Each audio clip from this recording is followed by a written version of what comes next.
ज़ैनब, आपने पढ़ा था अपना निकाहनामा? नहीं, निकाहनामा तो मैंने पढ़ा नहीं था। मेरे भाई और मेरे ससुर ने ही इसको डिस्कस किया था और मेरे जो ताए हैं, क्योंकि अबू मेरे नहीं थे, ज़िंदा नहीं थे, तो फिर मेरे ताया ने इस सब चीज़ को जो है वो बड़े अच्छे तरीके से देखा था।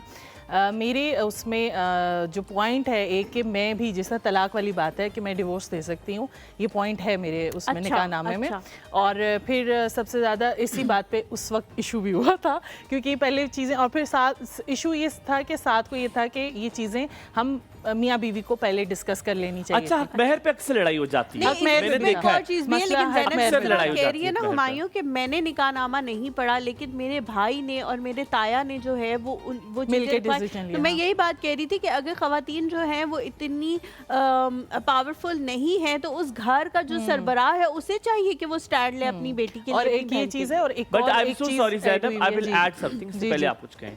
मेरा ख्याल है फिर भी लड़की को पढ़ना चाहिए, चाहे सरबराह। I think the girl and the boy has to read. ये तो अब जब, क्योंकि उस वक्त तो मेरी एज इतनी ज्यादा नहीं थी, लेकिन अगर मुझे उस वक्त इतना शऊर होता तो मैं जरूर इस बात पे स्टैंड लेती। अच्छा, अब हो गया? हाँ, अब तो बहुत ज्यादा। और दूसरा ये कि इसमें एक और चीज़ है कि अगर लड़की नाराज होकर जाएगी, मेरे उसमें ये लिखा हुआ है, तो लड़के को जो है 22 पासा सोना के इवज़ जो है उसको वो देना पड़ेगा, खर्चा देना पड़ेगा। ये नहीं कि लड़की अगर नाराज होकर घर बैठी है तो आपने जान ही छुड़ा ली, होके बैठी है तो बैठी है। अच्छा, पता है क्यों होता है? निकाह के बारे में इसलिए होता है, वहाँ पर उस वक्त डिसाइड नहीं होता कि उस वक्त इतने लव में होते हैं ना, इट्स सच अ खुशी कि आप किसी तरह की बॉदरेशन नहीं चाहते कि यार कोई ऐसी फजूल सी बात ना करे। आप ये नहीं चाहते कि किसी की लड़ाई हो, मूड खराब हो या कोई बुरा अच्छा भला रिश्ता खराब कर रहे हैं। कहते हैं कि सब अच्छा अच्छा अच्छा अच्छा बस। अगर इस बात से रिश्ता खराब होता है तो मुझे लिटरली लगता है कि हाँ, ये हाँ इसी तरह से। लेकिन ये है कि ये स्टेप्स जो हैं वो ऐड ऑन किए थे, जिस पे जो क्रॉस लगा हुआ होता है कि यार ये नहीं है,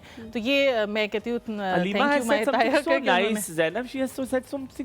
मुझे याद है, ये जो कांटे लगी की बात करी हो, इससे मैं रिलेट करूँ। अगर आपको कोई अपना कर रहा होता है ना, निकाहनामा कर रहा होता है, कभी भी नहीं करता, पर मौलवी साहब पहले से काट के लाते हैं।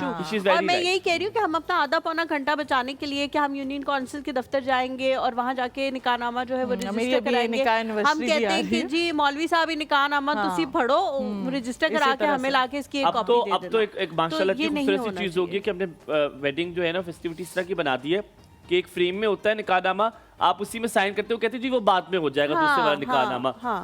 असल वाला तो हम साइन भी नहीं करते, वो हम उसको साइड पे करते हैं। बट चले अब हम मुलाकात करवाते हैं आपकी आज के मेहमान से। हमारी दो बहुत प्यारी से आज मेहमान है, बड़े मजेदार सी गपशप होगी। जब दो खवातीन आती हैं जो कहते हैं वो माहौल ना बड़ा फिट हो जाते हैं, क्योंकि अल्लाह ताला ने खवातीन में एक ऐसा एलिमेंट दिया है कि घर की रौनक होती है, महफिल की जान होती है। जब आज दो खवातीन हमसे बातें करेंगी तो बहुत सारी चीज़ें हम उनसे सीखेंगे भी, और बहुत सारी चीज़ें आज हम उनसे पूछेंगे।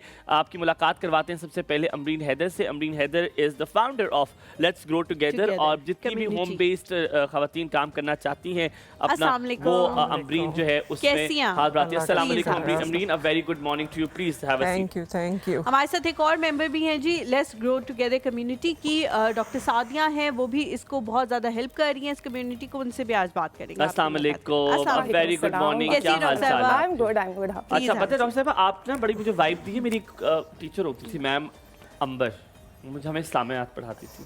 अच्छा, जब भी तक याद है, you look like her, so when you walked in, so I thought आप उनकी बहन या something like that. कैसे आप दोनों? I am good. I hope कि वो अच्छी आपकी मेमोरीज होंगी।